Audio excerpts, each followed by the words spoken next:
Sabía que los cumpleaños podían ser caóticos, pero nunca esperé que el mío terminara con las manos de mi hermana empujando una tarta contra mi cara tan fuerte que el mundo se inclinó de lado.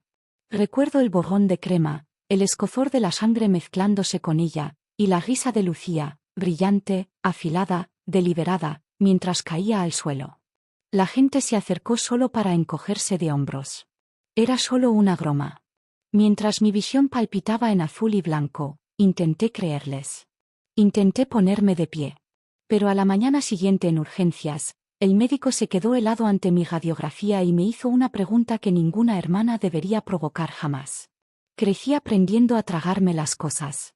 Pequeños dolores, comentarios punzantes, momentos que deberían haber parecido mal pero se descartaban como inofensivos. En mi familia, la paz era una actuación, y yo interpretaba bien mi papel. Era la callada, la estable, la hija que no necesitaba atención porque, como le gustaba decir a mamá, Elena es fuerte. Ella puede sola.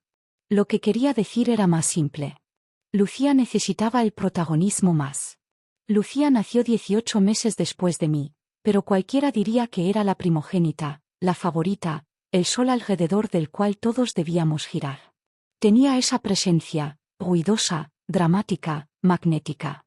Cuando entraba en una habitación, mamá se iluminaba. Cuando entraba yo, mamá suave y educada, como si acabara de recordar que existía. Aprendí pronto que los estados de ánimo de Lucía marcaban la temperatura de toda la casa. Y Carmen, nuestra madre, hacía lo que fuera para mantenerla sonriendo. ¿Y yo? Me metía en las grietas. Intenté no cuestionar las pequeñas cosas. Como Lucía me empujó accidentalmente contra la mesa de café cuando teníamos 10 años. Como susurró torpe después de que me tropecé en las escaleras del instituto. Como insistía en llevar mis bolsas en las reuniones familiares solo para que el contenido acabara misteriosamente esparcido.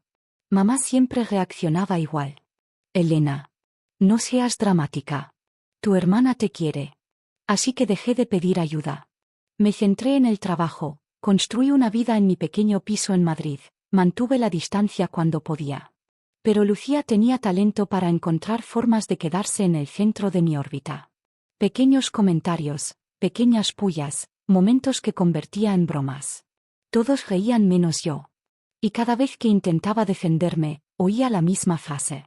Eres demasiado sensible. Lucía no lo decía en serio. Por eso en la noche de mi 36 cumpleaños, incluso mientras la sangre cálida me bajaba por el cuello y la crema me emborronaba la visión, una parte de mí aún se preguntaba si tal vez estaba exagerando. Tal vez el dolor que florecía en la base de mi cráneo era solo mala suerte. Tal vez la sonrisa de Lucía, tan amplia, tan afilada, no era satisfacción, sino mal timín. Tal vez las risas a mi alrededor no eran crueldad, sino confusión. Seguí repitiendo el momento mientras conducía a casa, el volante frío bajo mis palmas. Intenté creer que era solo una broma, solo un accidente, solo Lucía siendo Lucía.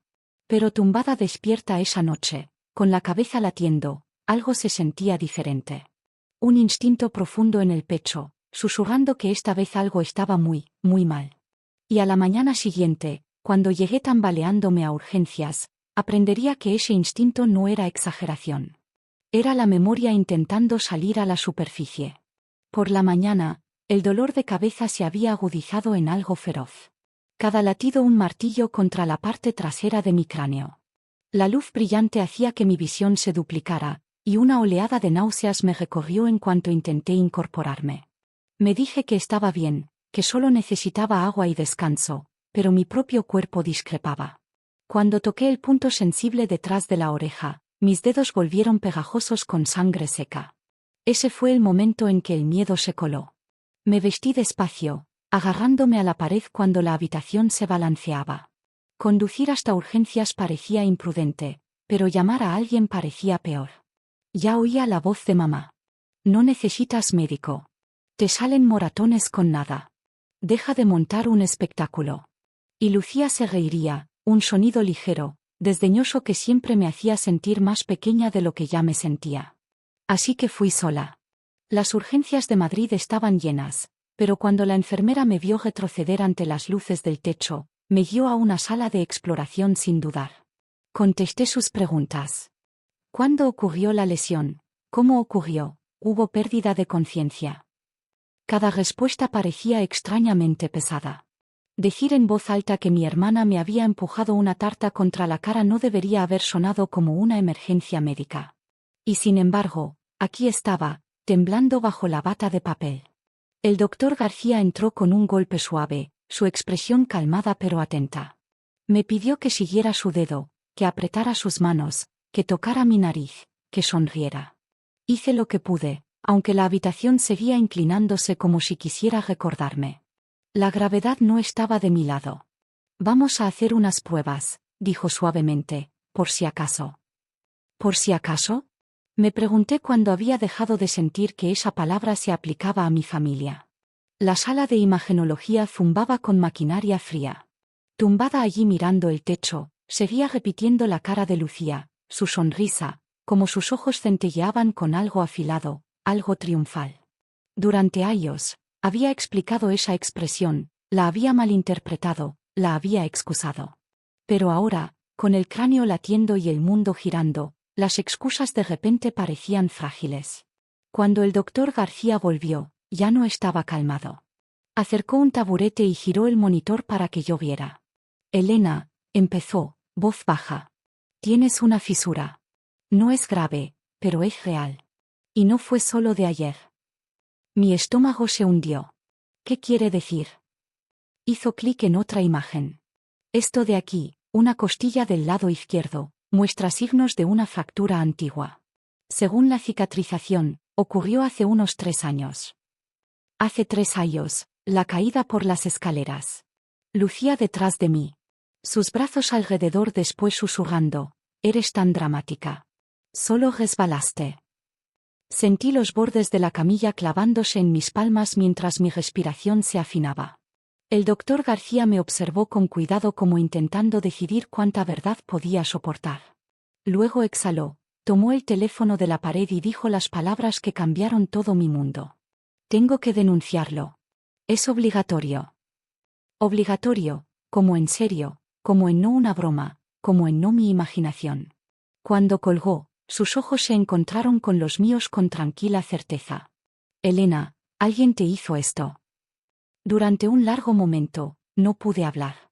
Las palabras, alguien te hizo esto, resonaban en mi cabeza, más fuertes que los pitidos del pasillo, más fuertes que los latidos dentro de mi cráneo. Había pasado años absorbiendo culpas, encogiéndome, convenciendo a mi mente de que la presencia de Lucía en cada lesión era coincidencia. Los accidentes pasan. Las hermanas juegan fuerte. Yo soy solo torpe. Pero los ojos firmes del doctor García no dejaban espacio para las historias que me había contado. Un golpe suave precedió a que una mujer entrara en la habitación. La inspectora Ruiz. Se presentó con una calma medida, del tipo que sugería que había visto este patrón demasiadas veces. Acercó una silla, se sentó a la altura de mis ojos y abrió una pequeña libreta. Elena, dijo suavemente. Estoy aquí porque tus lesiones levantan preocupaciones. Me gustaría hacerte unas preguntas. Mi garganta se cerró. Sobre Lucía. Su mirada no vaciló. Sobre tu seguridad. Era extraño cómo esos dos conceptos se solapaban. Empezó con preguntas directas. ¿Quién estaba en la cena de cumpleaños? ¿Hubo alcohol? ¿Dónde exactamente estaba Lucía? ¿Hubo lesiones previas? Cada respuesta caía más pesada que la anterior. Y cuando preguntó si alguien me había desanimado alguna vez de ir al médico tras un accidente, algo dentro de mí se abrió. Sí, susurré. Mi hermana. Siempre. La inspectora Ruiz escribió en silencio, luego levantó la vista. Creía sus razones. No sabía cómo responder. ¿Las creía? ¿O solo quería creerlas porque la alternativa era insoportable? Miré mis manos temblorosas, recordando a Lucía poniéndome hielo en las costillas hace 3 años, insistiendo en que no necesitaba facturas médicas, llamándome exagerada. Recordando cómo se burlaba cuando tropecé en el aparcamiento, bromeando en voz alta que deberían envolverme en burbujas. Recordando cómo se apresuraba a limpiar cualquier desastre causado por mis lesiones, siempre posicionándose como la que ayudaba. Es como si quisiera ser la primera persona a la que recurriera, dije en voz baja, y la última a la que dudara. La inspectora Ruiz asintió como si eso tuviera un trágico sentido perfecto. Antes de que pudiera hacer la siguiente pregunta, la puerta se abrió de golpe. La voz de mi madre cortó la habitación antes de que registrara su cara. Elena María López, ¿qué demonios les estás contando a esta gente? Entró como un vendaval con Antonio detrás, su expresión una tormenta de indignación y miedo. Lucía aún no estaba con ellos. De alguna forma su presencia seguía colgando en la habitación. ¿Una fisura, por una broma de cumpleaños? Esto es ridículo. Diles que estás confundida. Te salen moratones con nada. Siempre has sido sensible. Sensible, dramática, exagerada. Palabras que habían moldeado toda mi infancia ahora presionaban contra los bordes magullados de mi edad adulta. La inspectora Ruiz se puso en pie, postura calmada pero inflexible. Señora López, necesito que retroceda. Su hija está hablando conmigo en privado. La mandíbula de mamá se tensó mientras me fulminaba. Traición retorciendo sus facciones. No traición por lo que Lucía pudiera haber hecho, sino traición porque yo me atrevía a hablar. Y en ese momento, algo dentro de mí cambió otra vez. No una grieta esta vez, sino un asentamiento, una decisión. Por primera vez en mi vida, no me encogí. Mamá, dije, voz firme a pesar del temblor debajo. No estoy confundida. Sus ojos se abrieron, furiosos e incrédulos. Me giré completamente hacia la inspectora Ruiz. Quiero continuar. La inspectora Ruiz no perdió tiempo una vez que di consentimiento. Pidió a mamá y Antonio que salieran, y a pesar de las protestas de mamá, el tono de la inspectora dejó claro que no era opcional. Cuando la puerta se cerró por fin, la habitación se sintió extrañamente más ligera, como si quitar la presencia de mi madre desatara un nudo que había llevado décadas. Ruiz se sentó de nuevo. Elena, voy a ser sincera contigo. El patrón que has descrito, las lesiones, la minimización, la presión para no buscar ayuda médica, es preocupante, y combinado con lo que encontró el doctor García, tenemos que tomarlo en serio. Asentí, aunque la realidad de lo que implicaba flotaba justo fuera de alcance, demasiado grande para asimilarla de golpe. Hemos solicitado las grabaciones de seguridad del restaurante, continuó. Y hablaremos con todos los testigos de tu cumpleaños. Por ahora, quiero que te centres en tu seguridad. ¿Te sientes segura volviendo a casa? La pregunta me impactó más que el diagnóstico. ¿Segura? La palabra se sentía extranjera, como si perteneciera a las familias de otras personas. Y no estoy segura, admití. Ruiz suavizó. Esa es una respuesta honesta. Es un comienzo. Antes de que pudiera explicar los siguientes pasos, la puerta se entreabrió otra vez. Esta vez era Isabel, mi tía. Dudó en el umbral hasta que Ruiz asintió permiso para entrar. Isabel entró, sus ojos brillantes con algo que parecía demasiado pesado para llevarlo sola. Elena, susurró. Debería haber venido antes. Su voz temblaba, y cuando tomó mi mano, la suya estaba fría. Intenté llamarte anoche, dijo. Pero al no localizarte, tuve el presentimiento de que algo no iba bien. Miró a Ruiz. Inspectora, ¿puedo hablar con las dos? Tengo información. Ruiz le indicó que se sentara. Adelante. Isabel tragó saliva con dificultad. He visto a Lucía hacer daño a Elena antes. Todo mi cuerpo se quedó quieto. Isabel continuó, voz temblorosa. Cuando Elena era pequeña, hubo momentos, pequeños al principio, que no supe explicar. Me dije que era rivalidad entre hermanas o accidentes o niños que no miden su fuerza. Pero al crecer, Lucía cambió. O tal vez yo por fin lo vi claro. Retorció sus manos. La vi empujar a Elena en las escaleras una vez. Elena tendría unos 12. Todos pensaron que resbaló, pero yo estaba en el descansillo de arriba. Lucía la empujó fuerte. Mi respiración se cortó. Recordaba esa caída, como mamá me regañó por estropear las fotos de Navidad con un moratón en la mejilla. Como Lucía rondaba ofreciendo galletas y falsa simpatía. Isabel no había terminado. Y hace 3 años, después del funeral de la abuela, tomó una respiración temblorosa. Oí algo. Lucía se enteró de la casa antigua. No te lo dijo a la cara, Elena, pero estaba furiosa. La oí diciéndole a alguien por teléfono que los accidentes pasan y que si tú fueras menos competente, ella sería la que gestionara todo. La habitación se quedó muy quieta. Hasta la inspectora Ruiz dejó de escribir. Un escalofrío frío me recorrió la espalda. La voz de Isabel se quebró en un susurro. Debería habértelo dicho antes. Tenía miedo de Carmen. Miedo a que me apartara del todo. Pero después de lo de anoche, ya no puedo callar. Ruiz asintió lentamente. Gracias, Isabel. Esto nos ayuda a construir una línea temporal más clara. Se puso en pie. Elena, te mantendré informada. Por ahora, Isabel te llevará a casa y se mantendrán alejadas de tu hermana hasta que terminemos las entrevistas. Acepté porque la verdad era simple. No quería ver a Lucía. No hasta entender quién era realmente. 2 días pasaron en un borrón de llamadas, actualizaciones y largos silencios dentro de mi piso. Isabel se quedó conmigo, insistiendo en que no me dejaría sola. No discutí. La compañía silenciosa se sentía como un aterrizaje suave después de años caminando sobre cristales. Al tercer día, llamó la inspectora Ruiz. Hemos visto las grabaciones, dijo. Elena, fue deliberado. Las palabras palpitaron en mi oído. Inclinó la tarta. Miró por encima del hombro primero. Y después de que cayeras, hay un momento, apenas un segundo, en que sonrió antes de fingir pánico. Una ola fría me recorrió. No respondí, así que Ruiz continuó. También obtuvimos su teléfono. Hay notas que detallan incidentes pasados, fechas que coinciden con tus lesiones, y algo etiquetado como futuro. Mi pecho se apretó. Oportunidades futuras proyectadas. Cuando estaría sola, cuando más vulnerable. Elena. Esto no fue espontáneo. Planeaba patrones. Sentí la mano de Isabel en mi espalda mientras me hundía en el sofá. Vamos a seguir adelante con los cargos, dijo Ruiz. Necesito que estés presente en una reunión familiar el domingo por la tarde. Detendremos a Lucía allí. Un temblor me recorrió. ¿Por qué delante de todos?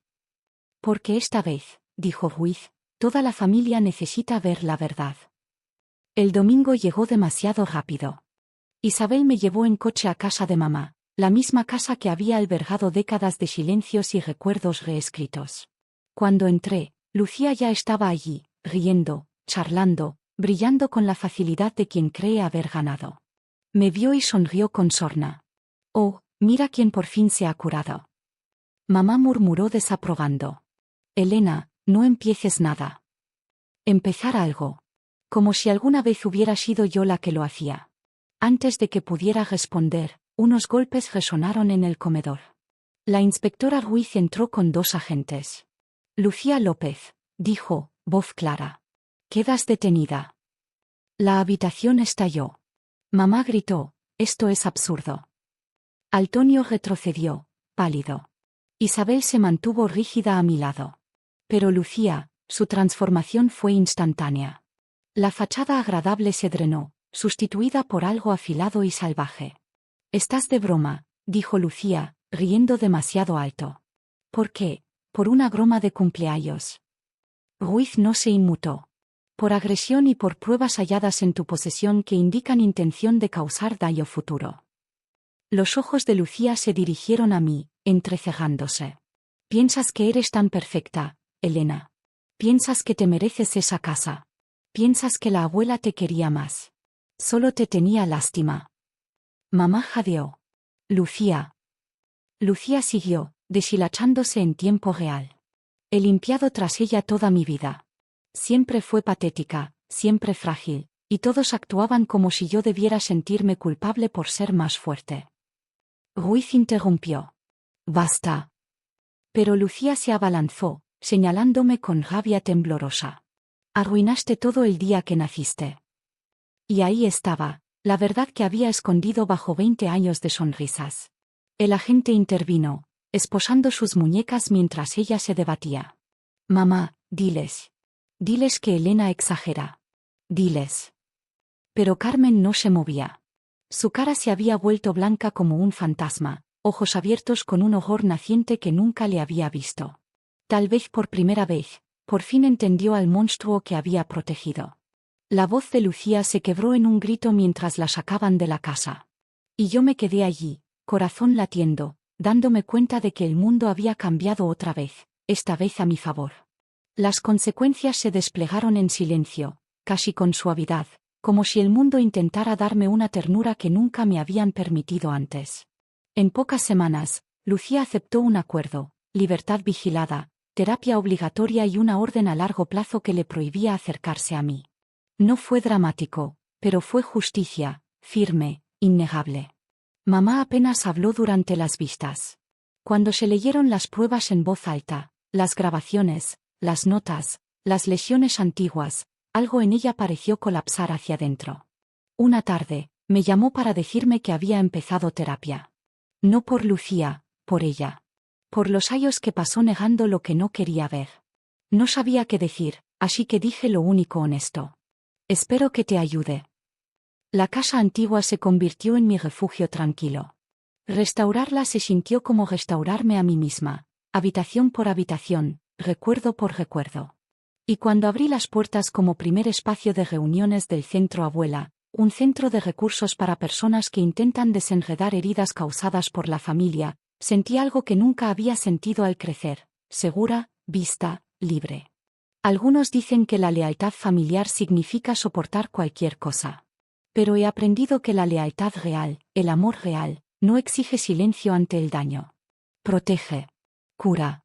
Y a veces requiere alejarse de las personas que te enseñaron a dudar de tu propio dolor. Aún estoy aprendiendo cómo es una vida sana. Aún encuentro mi equilibrio dentro de la libertad que nunca esperé tener. Pero si mi historia demuestra algo, es que la verdad no solo rompe cosas. Limpia espacio para algo mejor. Si alguna vez has llevado una herida como la mía, comparte tu historia abajo. Y si quieres más historias reales como esta, asegúrate de estar suscrito. No estás sola.